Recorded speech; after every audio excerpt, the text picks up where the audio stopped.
Hello, this is Big Ben's Movie Show. I'm your host, Big Ben. This week, my co-host right here, Joshua Furtado. So this week we're going to be going over the new Steve Jobs movie, the good one, not the crap one with Ashton Kutcher, and also the new Sandra Bullock movie, Our Brand is Crisis, not Our Brand is Chaos, which is what I told him the movie was called. First, before we get to anything else, though, I did want to have a quick moment here. I've been told we've gotten an email address. People have been saying, how do I contact the show? How do I say what's going on? And how do I reach out to you guys? We have an email address. So guys, go ahead and put that up now. And that's our new email address. Oh, wow. Really? Big BMs? That's the best we could do? Okay, so it's you see it there. It's big BMs at zoho.com. We also have a Twitter, though. I'm sure that went better. So let's check what our Twitter handle is. And it's big BMs again with an underscore. So yeah, okay. So Twitter handle for the show is at big_BMs. BMs. So, all right, let's go ahead. We'll get right into the movies then. The first movie we're looking at this week is Our Brand is Crisis, the new Sandra Bullock movie, Billy Bob Thornton. Let's go ahead and take a look at the trailer. She is the brightest and most innovative. The best campaign strategist in the game. Responsible for the greatest political upset in history. You're a fighter, Jane. I'm giving you another shot at the title. It's a presidential campaign in South America. Fragile democracy, economy in real trouble. Our candidate is considered arrogant and out of touch with people's lives. How far are you behind? 28 points.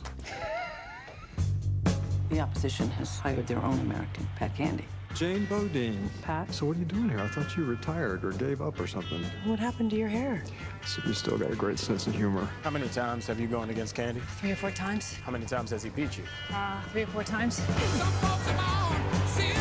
If you want to win, we're going to have to take risks. You're my tracker. Every event that Rivera attends, every speech, you tape it. If security beats you up, you are doing your job right. Get that beating on tape. Wake up. This is war. There's only one wrong in this. Only one, and that is losing. Maybe check and see if anyone understood that. Levanten la mano si hablan inglés. Gracias. If you should feel something during the interview, like if you have some tears, could you just turn towards the camera? Whoa, look at him. This is it. Yes. 5 points. Tax the rich, feed the poor. Not lose to Candy now, I swear to God. This actually kind of matters, Jane. This country could go under. We're talking about people's lives. You like to pretend you're not one of us. If you fight with monsters for too long, you become a monster. Eddie, is this your neighborhood? Is this where you live? People will get hurt. What are you gonna do? We are trying to save people's lives. These are the stakes. And I'm not going to stand by and watch as this nation falls apart. This is no longer an election. This is a crisis. We're going to shoot the commercial, por favor. Llamas. This animal would lead us to prosperity. Oh. No, Marcos! It's like he killed himself rather than be in one of our commercials. There's the trailer for Our Brand is Crisis. Interesting movie about all the political happenings, although not typically. Normally, when they make a movie about political stuff, it's usually, it's an American movie about American politics. Mm-hmm. This was the first time I've seen a movie where they took American politics and took it to a completely different place and made the story about them. What did you think of the movie, Josh? Honestly, I thought they were trying to do too much. They had so many subplots going on that you really couldn't completely follow what was going on. So we have Sandra Bullock's character and her, what's going on with her, the politics in Bolivia, what's her deal with Pat Candy, Billy Bob Thornton's character, what's her deal with him, and then the one kid who wants to be part of the campaign because he met the candidate one time, and was like his father supported him and he wanted to support him. So there were so many storylines going on at one time that I felt like it was a little bit too much at some point. Yeah, well, and especially with Sandra Bullock's character, when she starts out the movie, she pretty much does nothing for the first 20, 30 minutes of the movie. She's kind of on the bench, feeling sick about stuff. And that lack of movement, lack of going forward, feels like it just slows the movie down like a train. And eventually she gets going and stuff starts happening, but it starts out so lethargic, it doesn't help the movie out when it's, because the rest of the movie is like pow, pow, pow, pow, pow. Yeah. We need to keep going. I thought that was a little nuts. You have a bunch of some of the historic actually things about the real contest here. Yeah, I did some extra research. I do study history at Chico State, so I was doing a little bit of extra research and found out that the movie was more about this character that actually didn't exist. Yeah, Jane did not exist anywhere that I could find in the historical records of helping this in the Bolivian campaign. But she's the main character. Yes, so you're saying the main character is not part of the real story? No, the main character is not. Nor is her rival, Billy Bob Thornton's character, Pat Candy. Oh, of course, yeah. No. Why have the interesting people be part of the real story? No. Now, there was 3 men that were working on the campaign, and the actual politician's real name was Gonzalo, and he was the only one that actually hired any American help. Okay. None of the other candidates did any help, asked for any help from America, and it got into some dark stuff that we will go outside of the movie in historical context. Him becoming president did not help Bolivia in any way, shape, or form. Well, and that, of course, did happen. I mean, it's spoiler alerts for the end of the movie, but he becomes president and basically turns out he lied about everything, which pretty par for the course in terms of presidential stuff.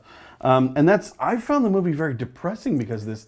You get to the end and the message seems to be, don't trust politicians, they're all liars, which as an American, I'm pretty well versed in.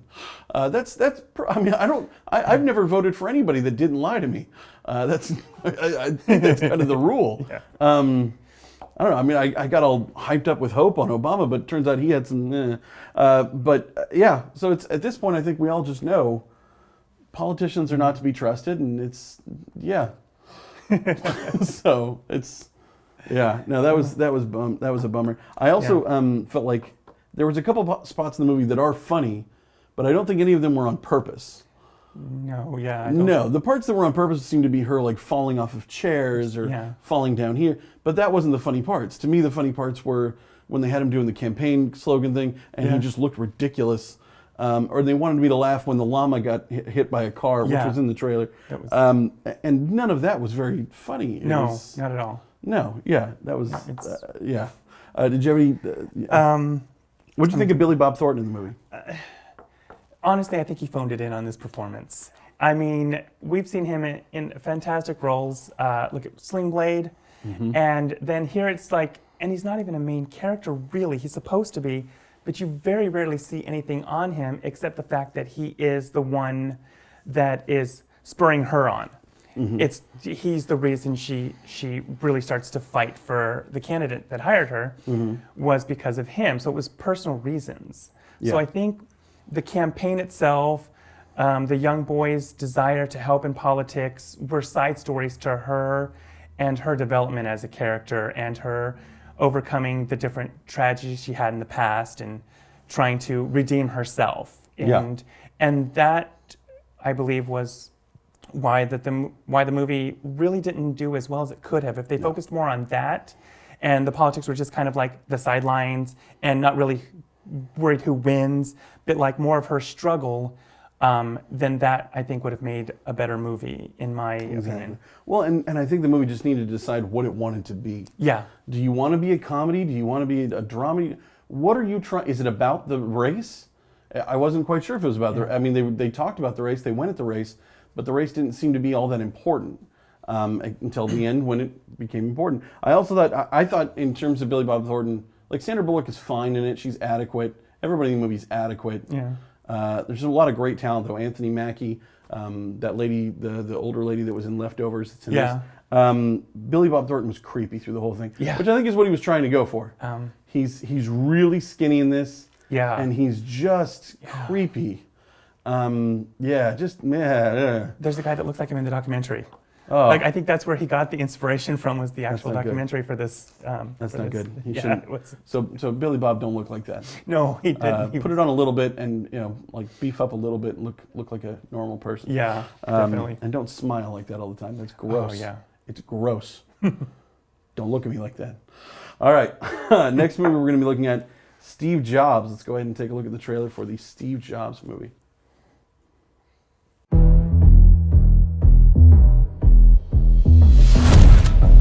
What do you do? You're not an engineer. You're not a designer. You can't put a hammer to a nail. I built the circuit board. The graphical interface was stolen. So how come 10 times in a day, I read Steve Jobs as a genius? What do you do? Musicians play their instruments. I play the orchestra.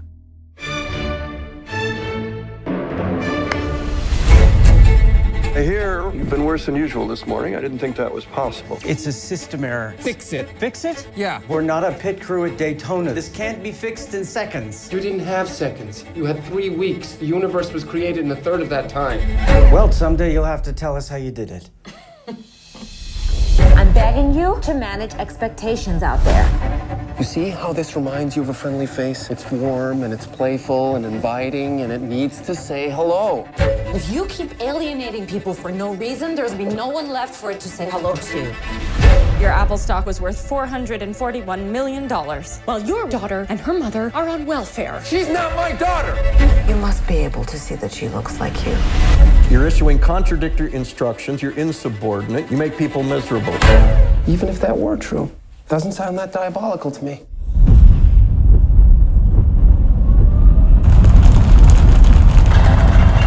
We've spoken to the fire marshal and the building manager. They're gonna come in and tell everyone to leave. If a fire causes a stampede to the unmarked exits, it'll have been well worth it for those who survive. The board believes you're no longer necessary to this company. I sat in a garage and invented the future because artists lead and hacks ask for a show of hands.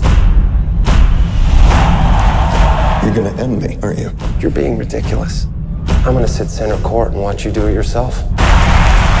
Make everything all right with Lisa. Fix it!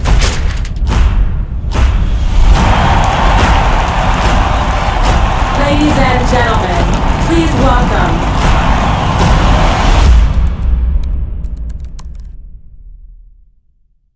So, kind of a misleading title here. The movie is called Steve Jobs, and it's based on the book by Walter Isaacson, which is an amazing book. If you ever get the chance to read it, it really does a great job of exploring the entire life of Steve Jobs.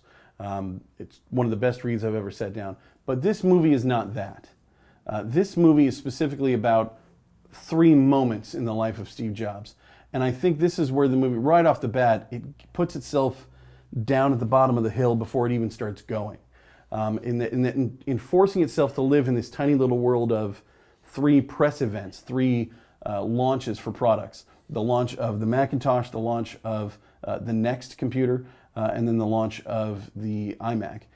In limiting yourself to those 3 little areas of Steve Jobs' life, you're skipping so much and so much story, and you're forcing yourself to fit a narrative into these 3 moments. And so what we end up getting are 3 key moments in his life surrounded by the same, I would say, 5 people.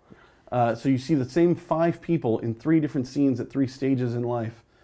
And it's good, it's interesting, but it's not the Steve Jobs story I think we all wanted.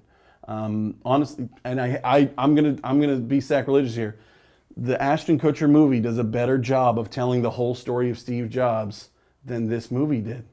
And I hate to say that. I'm a huge Sorkin fan, which there's a lot of walking and talking in this. They did a good job of that. But it just, when you limit yourself like that, you're skipping all these other parts of his life. I mean, they got the daughter thing in there, and that was good. They got the Wozniak relationship in there, and that was good. But you skipped all the other, like all of his weird diets and all of his weird habits. The stuff they mentioned briefly, him talking about his birth parents and his father and stuff like that. But in the book, it was so much more. There was so much more story. His relationship with Bill Gates, the formulation of each step of the thing, and also going forward, the iMac was really just the beginning of the second phase of his life. All of his most greatest inventions came after that. And the movie skips all of this. You don't see any of it. So that's disappointing for me. Josh, what did you think? Well, as a movie in itself, I haven't read the book, so I went in this without having read the book. And I would have to say I enjoyed the performances in this, and they didn't so much give Steve Jobs this wonderful light, like he's just this wonderful person, and they told it true. They told like how people really responded to him, how people really acted with him. And one of the things that I was thinking throughout the movie with each of the releases of his new product is, why are these people still with him? Why are they still following him? And then, of course, towards the end of the movie, you get more of why. Wozniak is his best friend. He doesn't want to leave his best friend behind. What's her name? Kate Winslet's character, so I can't recall the name at the moment, but she's... Joanna something. Yeah, Joanna. Yeah. It appeared that she was in love with him. This is how... Maybe not romantic not love, romantically, but she some loved kind him of... as, you know, yeah, like well, this she person. called the work wife. They definitely had a loving partnership of a... And the character Andy, not Andrea, the Andy... The male. I think he stayed on to help Steve Jobs' daughter. I think, and her mother. I think because a lot of it was like a lot of stuff that he did towards the end of the movie. You see a lot of this was for her, and I think he stayed close to him to stay close to her, and so that really explains why these people stayed with him for so long and why they continued to help him. Yeah, was some of them were for their own personal reasons, some were to help others. And so I thought they did a really good job to portray that in the movie. Exactly, yeah. Did an excellent job looking into the family of his life, the family that was basically the people he worked with. Those were his family. His brothers were Wozniak and Andy. His father figure was the CEO of the company that he himself brought in, who ended up becoming, and they mentioned it, I think, in the first vignette, that he had become his father figure. Yeah. So they really show that this is his family. Like I said, that was his work wife. So it's really him and his family of people moving forward. And I agree. The performances, the writing, within the confines of this movie, they're all great. They're all really good. It's Sorkin at his peak. The dialogue is crisp and fun. There's great little repeats that he loves to do. The oversimplification of, why did you do this? Because I did this. Little things like that that are great Sorkin stuff that I love. But honestly, I think just that thing of putting yourself at the bottom of the hill and trying to push yourself up with this idea of, well, let's limit the story of his life to these three. It's like, that just really makes it hard. You really limit yourself. So if you get the chance, go read the book by Walter Isaacson. It's an amazing book about an amazing man who was, as the movie portrays him, kind of a mean dude sometimes. Yeah. I mean, it's in the same way that a lot of those people at that top level are. Steve Jobs is a little rude. Michael Jordan once punched a guy because he didn't think he was practicing hard enough. This is what happens when you get to that elite level, is that you just don't interact with normal people as well. It's something we've seen all the time, and Steve Jobs is definitely one of those people. With genius comes, buttheadedness or whatever. I don't know. Although there was the great line in the movie is, you can be gifted and decent at the same time. Yeah, which was great. That was one of Seth Rogen's lines to Steve Wozniak. Great line. That was great stuff. But at the end of the day, I will say, the first movie, Our Brand Crisis, I don't recommend seeing. Skip it. Waste of time. But Steve Jobs, I would still definitely see. I still think it's definitely worth a watch. Even if you've read the book, if you know the man, if you don't care about the man, it's worth a watch. This is a guy who's shaped, American culture for the last, I would say, 20, 30 years. Yeah. So definitely give it a watch. But yeah. All right. Moving right along to the next segment, we are now looking at the box office. Looking at our box office stuff. This was a rough week for the box office. These are really low numbers. Number one movie of the week had $11 million, which is, if this happened in any one of the summer months, we'd have a lot of executives jumping out of windows. This is bad. But the interesting thing, right as I look at it, movies number 1, 2, and 3 stayed the same. Yeah. And none of them were new. None of them were new. All these movies have been out at least 3 weeks, and they all stayed 1, 2, and 3. The Martian, which is now in its 5th week, it's been #1 for 4 of those 5 weeks. It dropped for Goosebumps, and then they switched back, and they're still there. But so that's there. And then Bridge of Spies, which I love, is still in the top 3 because we need more movies like Bridge of Spies. And so the fact that it's made its money back. It cost $40 million to make. It's made $45, not even counting worldwide grosses. Yeah. That's great. That's something that needs to happen more. Josh, you seen anything on here that's kind of catching your eye? Well, I did go see the Martian. The Martian, okay. Yeah, and that was a fantastic movie. It was really well portrayed. Going into it, I was thinking possibly another Gravity. Yeah. But the other one with McConaughey, which has Matt Damon in it. Yeah. Interstellar. Yeah. And I'm like, wait, so it's Matt Damon stuck on a planet again? I saw that. It was Interstellar, but apparently Martian is much better. No, it's much different. They focus not just on him, but around him, and I'm not going to spoil anything, but they do a lot of moving around enough for you to not get so stuck on just, okay, it's just him some more on the planet. It's, oh, here's other stuff that's happening around him or back on Earth. So I found that it was a really good mix of both what's going on with him and what's going on outside of him. Mm-hmm. The rough part, though, for this week, and I mentioned a little bit at the lead-in, but both the new movies, Our Brain is Crisis, and then Burnt, which was the one that kind of snuck up on me. I didn't hear about it, and then apparently it was released. Mm-hmm. Both of them have premiered low. Burnt had 5 million. Our Brain is Crisis had 3, and they're both going to drop. I mean, they're not going to get better. So that's a rough opening for both of those, and that's not going to get better. I'm thinking that what these low numbers are is that the one probably motivated by Halloween. Halloween was on a Saturday this year, so nobody's going to the movies on the weekend. We're all getting dressed up and getting drunk and doing stuff and getting crazy. I mean, we did. I mean, that sucks. This guy got green stuff all over my couch. I'm not going to tell you how, but that happened. So I think this is probably the calm before the storm as we get to next week and James Bond comes out. That's what we're all waiting for. Is that Lazenby? That's Lazenby. That's got to be Lazenby because I don't know who the hell that is otherwise. I believe that's George Lazenby. Yeah, the one-time Bond. So that's what we're all waiting for. We're waiting for Bond. We're waiting for Hunger Games. We're waiting for all these other movies that are coming. We're waiting for Star Wars, which I'm now, as I hang out with people around town now, I'm seeing like they'll pull open their wallet to pay for something, and I'm seeing Star Wars tickets in people's wallets already. They have them. They're holding on to them. They're, like clutching them next to pictures of their kids. It's like it's equally important to them. So that's the kind of stuff we're waiting for. Yeah. All right, so now moving on to movie news. Checking out what's going on in the headlines. Had quite a few interesting things going on this week. So first one I saw right off the bat, I saw this nice big headline. John Wick 2 starts filming. Did you see John Wick, the original? I did not see the original John Wick, no. Okay. So interesting thing about this is Keanu Reeves, years after The Matrix, having another action movie that's great, and it's good. The action is amazing. Lots of great gunfights, lots of great acting, and the coolest thing is the desire for the movie. Normally it's, they killed my girlfriend, and now I'm coming after. No, they killed his dog. They killed his dog, his puppy. They killed his puppy, and now he wants to kill all of them. So this is Taken for a puppy. So it's nuts. I mean, they kill his puppy, and he just goes ballistic and kills everybody they know, everybody they love, everybody who gets in the way. You will all die in the name of my puppy. So but here's what I'm wondering though: in a sequel, does he just buy another puppy and someone kills that? Do we move on to a kitten? How does this work? Like, what else is there? He's got nothing left for him to drive forward. I'm thinking it's got to be something with revenge. Although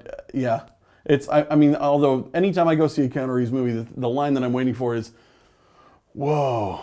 And it pops up a lot. I don't know if that's him doing his calling card or what, but I'm waiting for it to pop up in this one, like, "Whoa, you killed my dog again," and that'll be the line, and that's how we start the movie and get going forward. So but that'll be fun. I'll definitely be watching it. The John Wick movie is great, and the second one should be good too. Next up, Sam Raimi, director of the first 3 Spider-Man movies, and of course Evil Dead 1, 2, and 3, Army of Darkness, has asked if he can come back. Now that Marvel has Spider-Man again, he wants another shot at doing Spider-Man. Josh, would you let him come back and do Spider-Man? I would. You would? Yes. Even after Spider-Man 3? Okay. Even after this stuff? We all make mistakes. Okay? We all make mistakes. He made Spider-Man dance disco down the street. He gave him a little emo haircut. He got the wrong choreography. I don't think there is a choreography that needs to be happening in Spider-Man. I think you know, he did extremely well in the first two, and so the third one, okay, it wasn't very good. No. But at the same time, like I said, we all make mistakes. I think if he was given the chance to direct it, he wouldn't make the same mistakes he did in the third one, and he would make an amazing movie. I will agree with that. I think he's going to do a good job too. Although the thing that I have more faith in than him is Kevin Feige. I think he's the one that makes this movie okay. He's the producer of all the Marvel movies. He's the one that's keeping the whole Marvel Cinematic Universe together, keeping it all the same, keeping it all on the right path. He's the one that fixed Ant-Man when Edgar Wright wants to go off in this little thing. He goes, no, you bring it back. It needs to stay within the universe. So I don't think at this point anybody they hire could make a bad Spider-Man movie. I don't think Feige would let him. Yeah. And sadly it's by to this guy, who I didn't hate as Spider-Man. I liked Andrew Garfield as Spider-Man. I thought he did a good job. But he's out already. It's some new kid. I'm blanking on his name, but he's tiny, he's little. I think they're going looks like he's 13, 14. Oh, so they're going closer to the He's age probably he was. 25, but he looks like he's 13, 14. So yeah, no, it was funny for, it's almost like American actors don't even count anymore. Because when they were looking at all the guys for the movie, it was a long list of British kids. Fresh off of her defeat now with Our Brand is Crisis, is getting ready to is going to headline a all-female Ocean's 11. And I'm all for this. I loved Ocean's 11. You can tell me that version of a story 20 times, I'll watch it every time. But the thing that I'm wondering is between this all-female movie, between the new all-female Ghostbusters movie, are we seeing the beginning of like female exploitation? I have EXX-ploitation because chromosomes. Huh? That's science, boys and girls. Science! But is this now happening? I mean, we've had it with blaxploitation where you'll see, a movie will come out and then a couple years later there will be the black version of the movie. Are we going to start seeing this now with females in movies? There will be the female version of the movie. I think it depends on how well the movie does. I mean, I'm looking forward to both of these movies. Yeah. I'm looking forward to the new Ghostbusters. I loved the original Ghostbusters. They can, like with Ocean 11, they can remake that movie so many times and I would still go see that movie. That was one of the movies for me growing up as a kid watching. Yeah. Was Ghostbusters. And I think an all-female cast would be amazing. I mean, they're doing something different. They're trying to, and Hollywood's always about remaking stuff anyway. Of course. Hollywood loves to remake things. So why not go outside the box? Make an all-female cast for something that used to be all-male cast. And then, so for both of these movies, I'm really interested in seeing an all-female Ocean's 11. I want to see these women pull this off. I think that would be amazing to watch that. I will say, in terms of an all-female Ocean's 11, John Mulaney, the comedian, had a comment, had as a joke in one of his acts where he says, you couldn't do an all-female Ocean's 11 because, like, instead of breaking all off and doing their jobs, like, 2 of them would break off and, like, talk crap about the other 9, or they'd come in and just say things like, you know what I love about you? You can just wear anything. And so, this is a little sideways comments. I really hope that that's not what this movie becomes. Oh. I would love to see it actually work.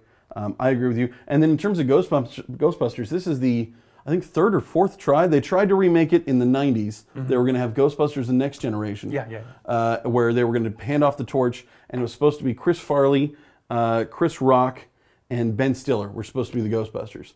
And it sounded like a great idea. Those are 3 names that were all killing at the box office. You can't miss. But at the end of the day, Bill Murray said he didn't want to be in it, and that delayed it for years and years and years, still delaying it. Yeah. Dan Aykroyd apparently has a 3rd Ghostbusters movie written and done. He worked on it with Harold Ramis before he died. It's ready to go, and all they're waiting for is Bill Murray to say yay, and he won't say yay. So, yeah. But until then, the guy who did Bridesmaids is doing this one, and he's going to be great. Leslie Jones from Saturday Night Live is going to be in it. Kate McKinnon's going to be in it from Saturday Night Live. Kristen Wiig's going to be in it. Yeah. I'm looking forward to this. I think the all-female Ghostbusters is going to be great, and I'm sure the all-female Ocean's 11 will be great too. I agree. I think they're both going to be really good movies, and they're going to stand on their own. I believe that they're going to be a lot different than the originals, enough that they're not going to just say, "Oh, this is just another remake." These are going to be movies that are going to stand on their own and hopefully do really well in the box office and prove to people that are naysayers wrong that, you know, an all-female cast can work, regardless of whether it's a remake or an original. Exactly. Yeah. Okay. All right. Moving on to the next thing. This came out just a couple days ago. Matthew McConaughey has apparently turned down a role in Guardians of the Galaxy 2, which I think is probably a smart idea, since I can't think of anybody in the Marvel space universe that has a Southern accent. And it's been pretty much shown that he can't not do the Southern accent. Although, interestingly enough, we did get footage of the test screening for Matthew McConaughey for Galactus. So we're going to show you a little bit of that right now. The world is a tiny piece of fruit that nourishes our bodies. But when we eat that fruit, it's like a snake eating its own tail. We feast on ourselves, but really what we're trying to eat is our own truth. Truth that we know and have known since we were babies, wandering through the green grass, suckling in our mother's bosom. Also, I'm Galactus, a devourer of worlds. All right. What's up?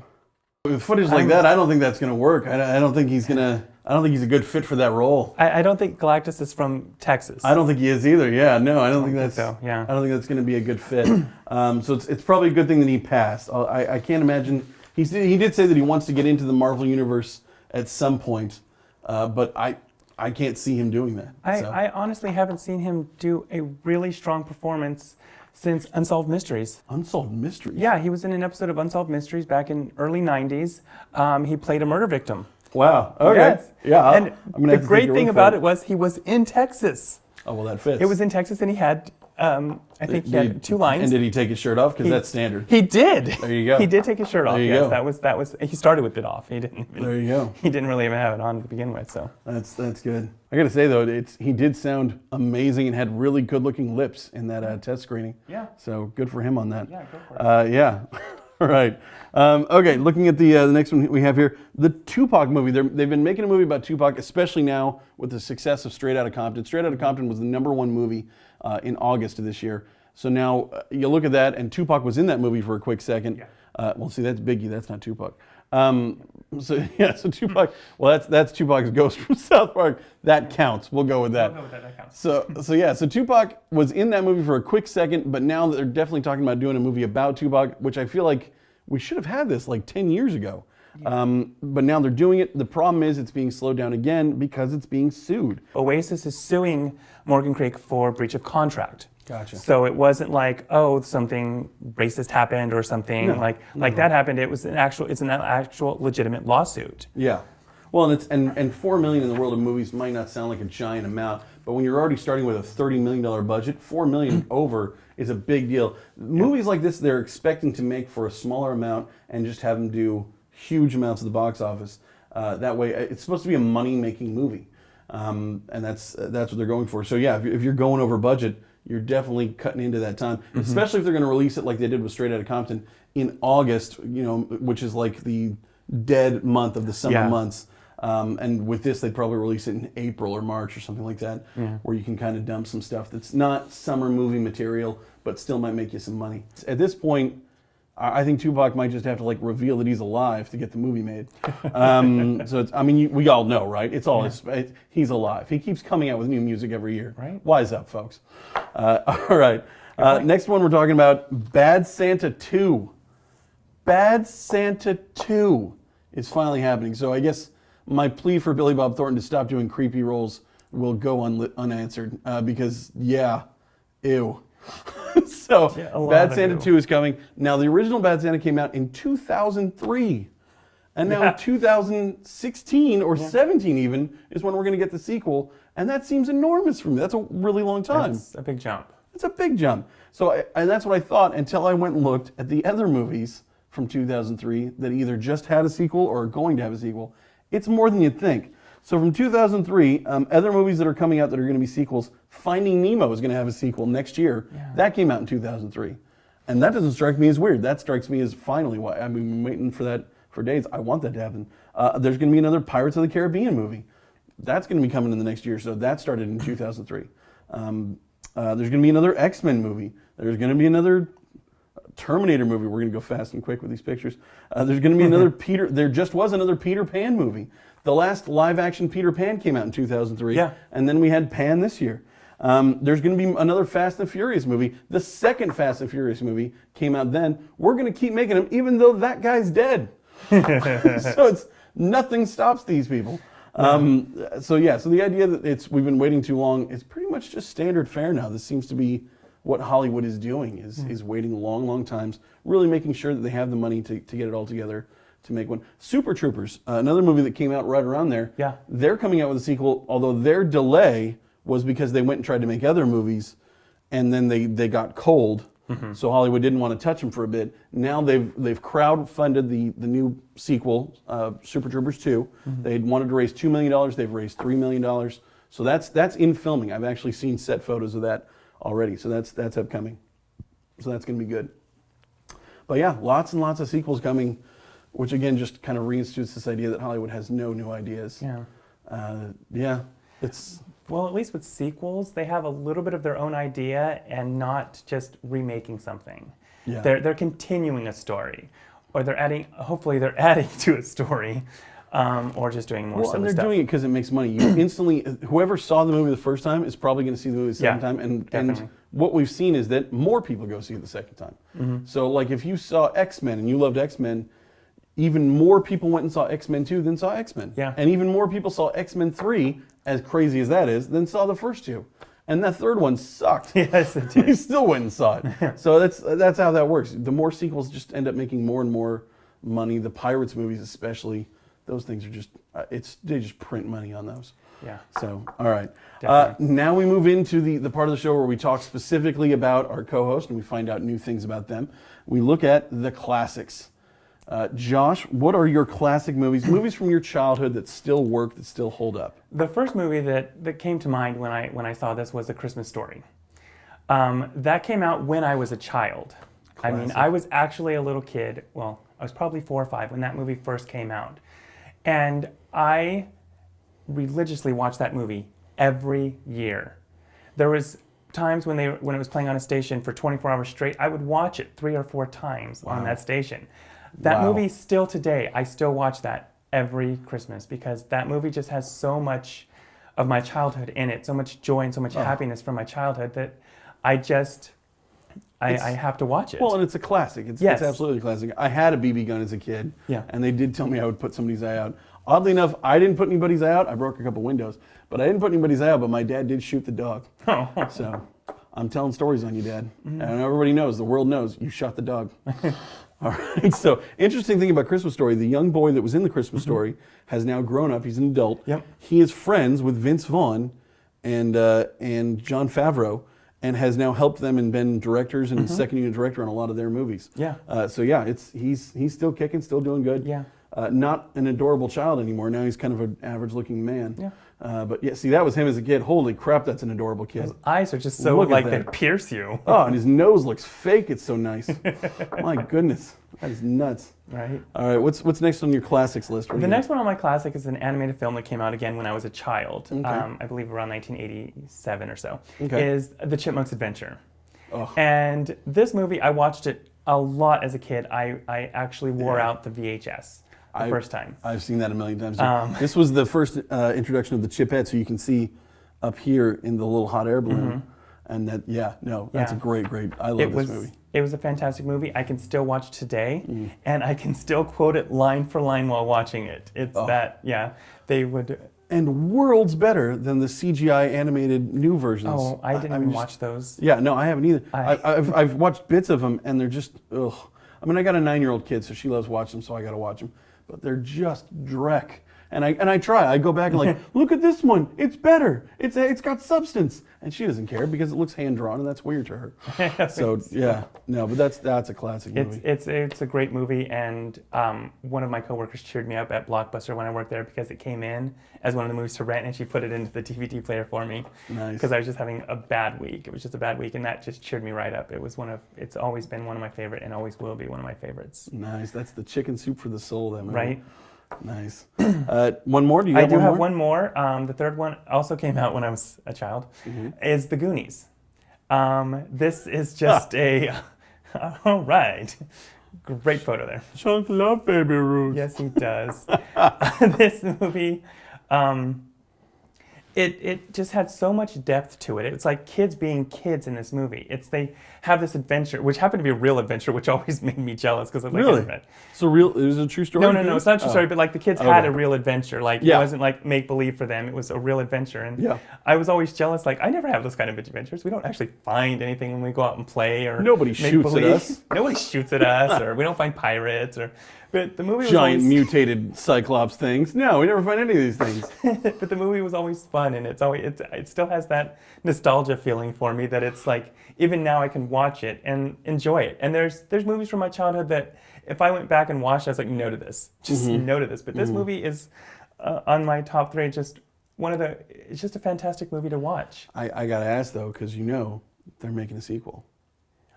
Yes, I've heard. I heard about the sequel. They got the whole cast. Yes, I did. They're hear all about coming that. back. I mean, some of them are. I mean, Josh Brolin's old. Yeah. And he's going to be in it, and Sean Astin's going to be in it. They got the whole crew. Yeah. Are all going to be in it. So now it's going to be a bunch of old people running around, and I'm dreading to see this poor middle-aged man having to do the truffle shuffle.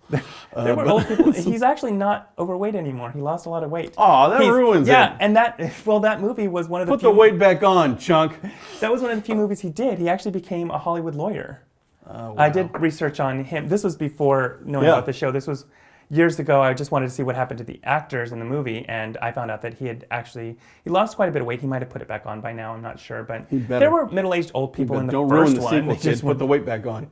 Start chugging butter do right that now. truffle shuffle for us. Do that truffle shuffle. I dread to see it, but if I don't see it, I will dread that more, and you will get letters. I'll write a bad Yelp review or whatever you got to do to get you fat again, because that's a travesty. Rotten Tomatoes. Yeah. So, okay. All right. Now moving on to the other movies of the week that we talk about. Last week was National Cat Day. A lot of people don't know that. It was October 29th is National Cat Day. So in honor of that, and in one of the weakest segues of all time, we are now going to talk about animal movies, our favorite animal movies. We each picked 5. You got 5? Yeah, I have 5 here. Yes. You got 5. I got 5. We'll go ahead and start with one of yours first. What's your first? All right, the first one, although it's National Cat Day, I didn't choose any cats on my list. My first one is Benji. Cats suck. Don't pick cats.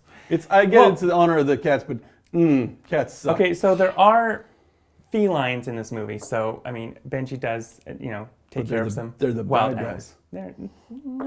The little cubs that he takes care of in the Benji movie. So I mean, Benji's it's a sweet movie. It's a really good, sweet, animal movie to be honest. Don't give me that look. Well, look at him. My name is Ben. My name is Ben, and my problem with this movie is this movie cursed me with a nickname that I did not care for a long, long time. Into junior high, I had an assistant principal that would call me Benji, how you doing? Or Gentle Ben, and all this other, and I hate Benji. In my defense, I did not know this before I chose this movie. Okay. All right, my first favorite animal movie, The Ghost in the Darkness. This is not just one of my favorite animal movies, this is one of my favorite movies, period. This is Michael Douglas, Val Kilmer, a couple other people who were just great in this.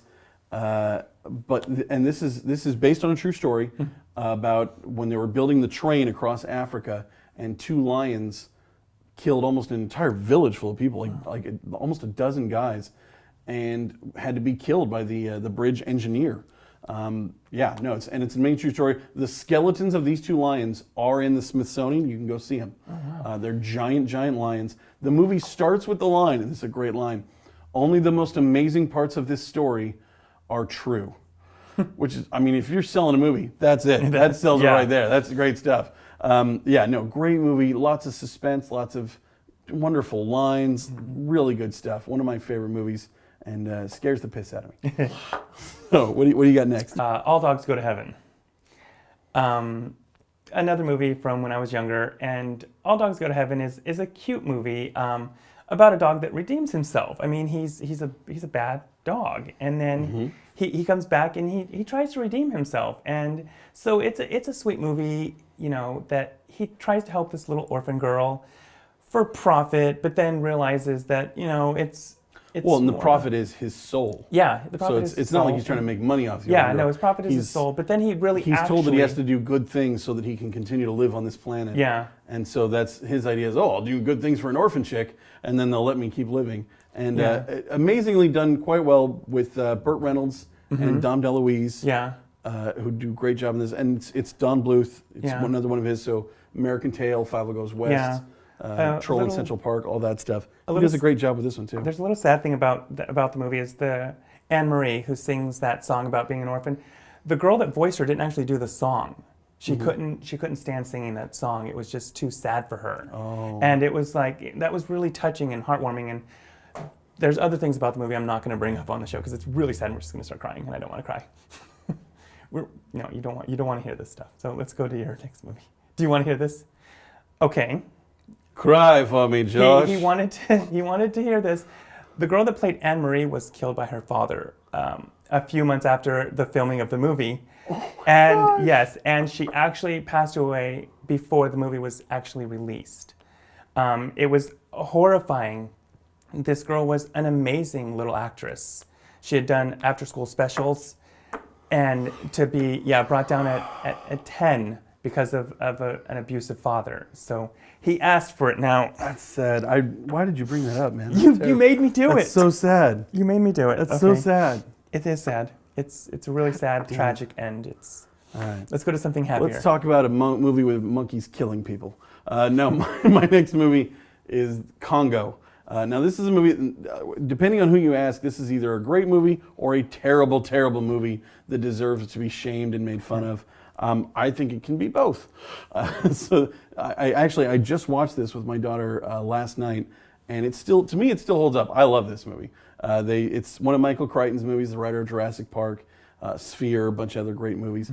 They go to Africa. They're looking for the monkey's home. There's a monkey that does sign language for the whole movie. Amy, good monkey. Amy, good monkey. And it's to me always works. Always great. Tim Curry in it, which he gets to die wonderfully. So it's a great movie. Bruce Campbell in a tiny little role. A lot of really good stuff in this movie. So that's Congo is one of mine. What do you got? All right, my next movie is White Fang. Okay. Really good. I've read the book in high school. I've watched the movie, and they both hold up very well in my own imagination. I haven't seen the movie in a while, so I'm just going to keep it at I liked it. Gotcha. But White Fang, I feel, was a great movie about a bond between a man and a wolf. He's half wolf, I believe. It's a dog-like thing, though. It's a dog. Yeah, he's half wolf, that's why they called him White Fang, because only wolves have white fangs. So, and it's just this bond between these two that's just so fantastic, and you can see it and you can feel it, and it was just a real good, feel-good movie for the most part. Gotcha. I haven't seen it. I think I had to read the book in school, and I believe I skipped that, and I got an F in that class. Yeah. So all right. My next one, and this is so far yours have all kind of been in the realm of family childhood movies. Yeah. This is my first one, and my next two are both in this little realm too. Homeward Bound. The great story about two dogs and a cat, and they got to get back to their family home. And it's really great. I mean, it's Michael J. Fox is one of the dogs. Yeah. Sally Field is the cat. I always blank. Amici. John Amici? I think so. Yeah. Great older actor who plays the golden retriever Shadow. And I do get misted up at the end when it's like, oh, we think Shadow died. And then he climbs up. Oh, Peter. And he gallops towards the kid, and I'm like, Shadow came back for Peter. And it's just every time wrecks me. That's a good movie. What do you got on next on my 4? list? Actually falls still into the family. There we go. Family. I like family films. I've always been, because these are the ones that bring back a lot of memories. And the one that brings back a lot is The Fox and the Hound, which is like it's almost like a forbidden friendship that they don't know about. It's kind of like that thing, children don't know how to be prejudiced until they're taught. And that's what this represents. These two they don't know they're not supposed to be friends, or they can't be friends according to the stigma that's put on them until later. And even then, they don't understand They don't understand it. They're like, well, why do I have to do this? And I feel like, as an adult thinking back on it, it's like that is really an interesting point for them to make, that it's like, it's not that we can't be friends, it's that people are telling us that we can't. Yeah. And why can't we? There's no reason why they can't be friends, and they become friends, and that's what's wonderful about that movie, and that's what I really enjoy about that movie. That's a good point. Yeah, I didn't think about Yeah, no, that's a classic. My kid loves that movie. So yeah. Okay, my next one, Dr. Dolittle, not the Eddie Murphy one, although that one's okay. I don't hate it. Yeah. But the original with Rex Harrison, the musical. A lot of great musical parts in this. Some of the best. There's songs in this that are still stuck in my head. Anthony Newell sings some amazing stuff in this. Did all the music for the movie too. So yeah, great stuff there. Interesting thing too, where he falls in love with a seal. Yeah. Straight up falls in love with a friggin' seal. Puts it in a dress and everything, and then cries when it has to say goodbye. So that's a weird part, but the rest of the movie is really great, really fun. Definitely see it if you haven't. So, all right, last one on my list is outside the family realm. Okay, a little bit darker was Animal Farm. But still a cartoon. It's still a cartoon. It's an animated film. I think it's animated by the same people that did Charlotte's Web. It seems like it's the same kind of design. It might not be, don't quote me on that. But I've read the book, I've listened to the audiobook, and I've also watched the movie. And it's just a fantastic movie. You just have to really pay attention outside of what it's really trying to portray. It's like you see the animals rising up, but then the pigs taking over. And it was... Because the whole thing is metaphor, isn't it? It's a metaphor. I believe it was for communism at the time it was written. And it was written a while back, I think in the 50s, I'm not sure, 40s or 50s. Okay. And it was kind of like showing how communism, will fall. We're all going to work together, but then, no, we're better, and we're going to rise above you, and then we're going to hold you down. So it's a really dark animated film. I wouldn't recommend for children under probably 13.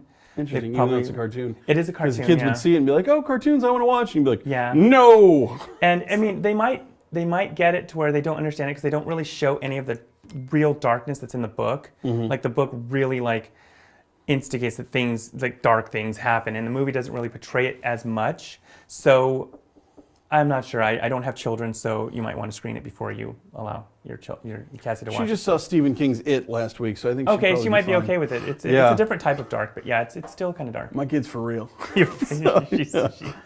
She, I mean, we mentioned this last week. She saw the lights out thing with the little girl in the hallway, and then she's on the bedstand, ha! And she laughed. She thought it was funny and ran around. And I was like, my kid is legit. Right? You're just got to go on. All right, my last one, Planet of the Apes, the original one with Charlton Heston. Great. What the crap? That's okay. So that's James Franco, who was in some of the newer ones. He's not in the one that I was bringing up. I'm talking about the old one. There we go. From my cold dead hands, you damn dirty apes. Yeah, that's the good stuff. It's a madhouse. So yeah, that's a great one.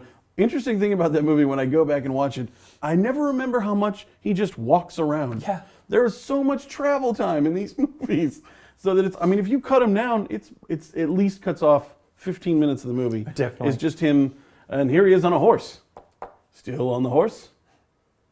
Still on the horse. Still an amazing movie. I've watched all the old sequels. They're all great. They're all interesting. I love all the Planet of the Apes movies. Seen all the new ones too. Liked his. I liked his Planet of the Apes movie. Not appreciating his nipple right now, but yeah, no, his Planet of the Apes movie was pretty good.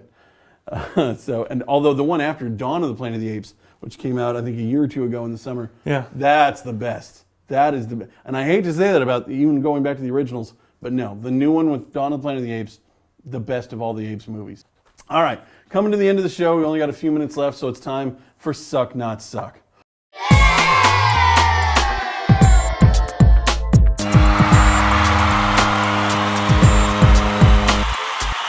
So here we go.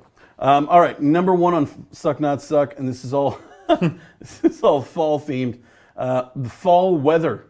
Does it suck or not suck? Here sucks. Most places not suck. You don't like Chico in the fall? Yeah. Right. Did you see the thunderstorm today? Okay, so that was bad. Not a fan of that. So right outside, it is the wrath of God. End of days outside. There is crazy lightning and thunder. It hailed on my front lawn for a little bit. It's nuts. Today's a bad day, but normally most of the fall, not suck. Yeah. Normally Chico in the fall is one of my favorite things. It's my favorite time in Chico. Yeah, it's very nice. It also sounds very nice.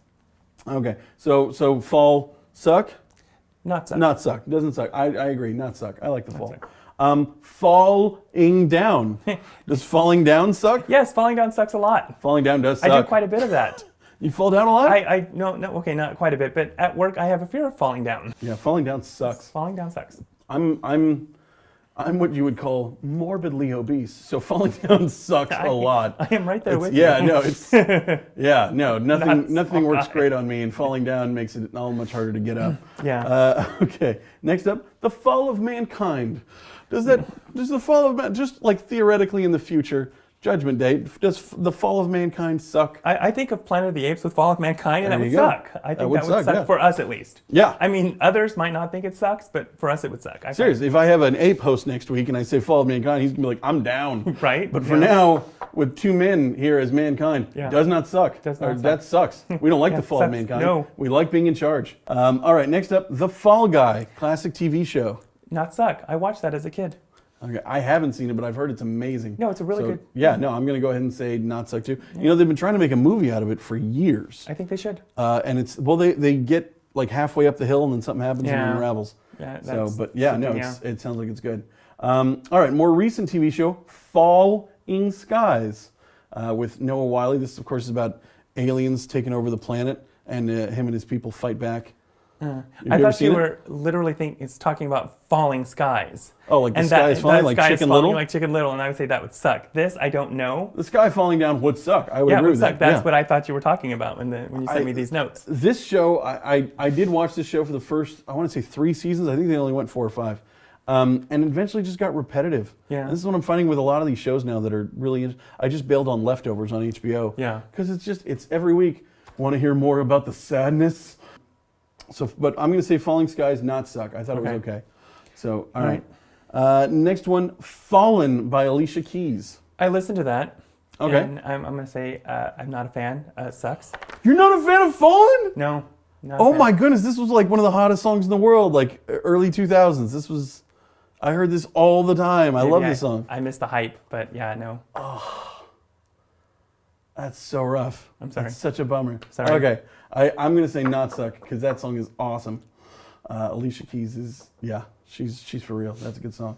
But yeah, agree to disagree on that one. All right. Next one up, Legends of the Fall, book or the movie, whichever one. That's the movie. So yeah, I've seen the movie. I haven't read the book, but I thoroughly enjoyed it. I'm going to say not sucks on that one. Okay. Yeah. I haven't read the book or seen the movie. I don't even know why I put it on the list, except it had the word fall in it. But yeah, no, I from what I hear though, it's solid, it's good. But movies like that bore the crap out of me. Yeah. It's like, we got to deal with something on the farm, or someone's gonna. I don't care. I don't care about your farm. I just don't. I'm sorry. Yeah. Okay. I don't. Yeah. I'm not a big farm guy. Okay. And you should see the movie too. It's not about the farm at all. It's not about the farm. See the movie. See the movie. Interesting. See the movie. Or at least watch the trailer. That's a good point. At least watch the trailer. I've never even seen the trailer. Yeah. I've never seen any part of it. At least do something. Right. Next up, Waterfalls. Waterfalls are beautiful. I'm going to say not suck on these ones. I agree, not I suck. can stare at a waterfall for hours. Okay, at least minutes. Yeah. So, I get bored after a while. Well, eventually you're going to need to pee. Yeah, exactly. So, maybe, I can watch waterfalls. They're I love waterfalls, I like No, I used to vacation in Hawaii all the time, and we'd go look at the waterfalls, and it's beautiful. I love waterfalls. Last one, and I was going to make this, and I forgot to. Pho, which is an Indian curry dish. There's a picture of pho. But yeah, no, it's an Indian curry. It's made with ghost peppers, which are the hottest peppers in the world and stuff like that. I was going to make it with jalapeno peppers because I'm not about trying to blow up my insides. I'm not about that either. Yeah. So, but I do like Indian curry dishes. Yes. So I'd be down to try it with something less hot than a ghost pepper. But yeah. And that's it. We've come to the whole end of the show. So thanks for coming in. Next week, we are going to be looking at the James Bond movie and the Snoopy movie, whatever that is. Snoopy. No, we're not really here for the Snoopy. We're here for the Bond. My guest hosts are going to be Noah, who runs our board. Awesome, Noah. You guys get to meet. Oh, there. You have pictures of Noah. So Noah's going to be here, and we're also going to have local filmmaker Chris Smith, the owner of Rocket Spots. And we don't have a picture of Chris Smith. But yeah, it's going to be our first show with 2 hosts. So we're going to see how that goes. We're going to just crowd around here. Okay, just a big slab of man meat. But yeah, all right. So thanks for watching. We'll see you next week. And go out and see if you can find Matthew McConaughey being Galactus. Bye-bye. Also, one time I was in a Christopher Nolan movie. I got lost in space or something, and then the power of love saved everything. And America's sweetheart, Anne Hathaway, starred with me. All right, all right, all right.